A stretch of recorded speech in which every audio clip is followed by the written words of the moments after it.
ఎజోస్పెర్మియా లేదా zero sperm count అనేది మగవాళ్ళ సైడ్ నుంచి పిల్లలు లేకపోవటానికి ఒక ముఖ్యమైన కారణం. అయితే ఈ ఎజోస్పెర్మియా లేదా జీరో స్పెర్మ్ కౌంట్‌తో పిల్లలు లేక బాధపడుతున్న మగవాళ్ళు వాళ్ళ ట్రీట్మెంట్‌లో చేసే కామన్ మిస్టేక్ ఏంటి అనంటే, మగవాళ్ళు కూడా వాళ్ళ వైఫ్ ట్రీట్మెంట్ చేపించుకునే లేడీ డాక్టర్ దగ్గరో, ఐవీఎఫ్ స్పెషలిస్ట్ దగ్గరో ట్రీట్మెంట్ చేపించుకుంటా,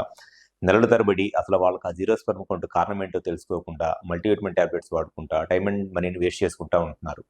నేను నా ప్రాక్టీస్‌లో చూసిన ఒక కామన్ ఎగ్జాంపుల్ ఒక పేషెంట్ ఎగ్జాంపుల్‌ని ఈ వీడియోలో నేను మీకు షేర్ చేసుకుంటాను.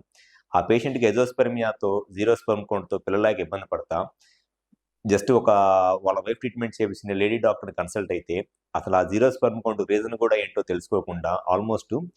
2-3 ఇయర్స్ పాటు జీరో స్పెర్మ్ కౌంట్‌కి మల్టీవిటమిన్ టాబ్లెట్స్ వాడిచ్చింది ఆ లేడీ డాక్టర్ ఆ పేషెంట్‌తో.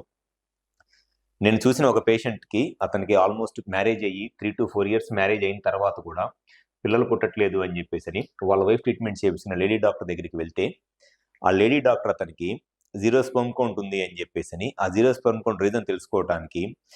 Why chromosome micro deletions, karyotyping, hormone టెస్ట్‌లు ప్లస్ సెమెంట్ టెస్ట్,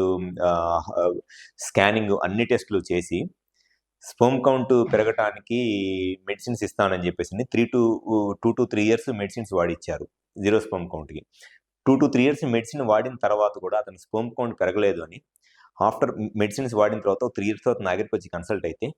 అతనికి నేను క్లినికల్‌గా ఎగ్జామినేషన్ చేసినప్పుడు అతనికి టెస్టిస్ సైజు ఇంత చిన్న సైజు ఉన్నాయి టెస్టిస్.